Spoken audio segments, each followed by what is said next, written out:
AITA for telling my roommate that if she wants her boyfriend to move into our shared house that he should pay 1/3 of the rent. My roommate, Ave, and I've moved into a house together several months ago, and up until now everything has been completely fine. She's been with her boyfriend August 5th, 2023 for a year or two, and initially they were going to move in together, but he changed his mind at the last minute. They've now decided that they want him to move into our shared house for the remaining 6 months of our tenancy, but they don't think it's fair to have him pay rent for those 6 months. All they've offered is for him to cover his share of the bills for water, electric, council tax, etc., of which he'll be the one mostly responsible for driving those bills up, as he'll be spending more time there working from home than me and my roommate. For context, our rent is £1,000 split between us, and the bills are only around £300 total, so he would be paying £100 of our total £1,300 rent bills. His job also involves constant loud calls, so I'd struggle working from home at the same time due to the noise. He would be sharing a bedroom with her, and there is a spare smaller bedroom,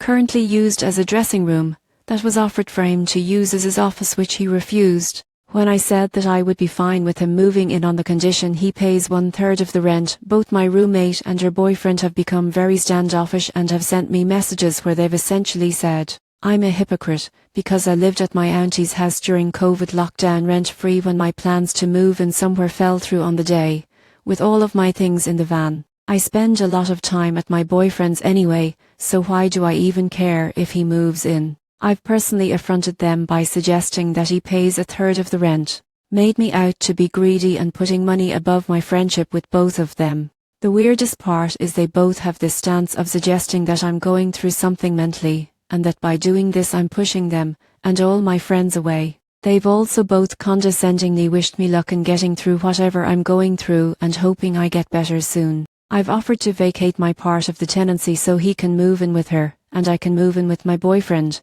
but they're not interested in that either, even though that way they both get to live together and I can remove myself from this situation that has gotten very uncomfortable. Another important note is that the boyfriend has a very well-paying job and is from a wealthy family and is in no way struggling financially. If he were to move in, I'd be earning the least out of everyone there. Even if he were to move in and pay of the rent, he would still be paying less than he did for his previous house, and more than likely less than any other place he could find in the area we live. AITA.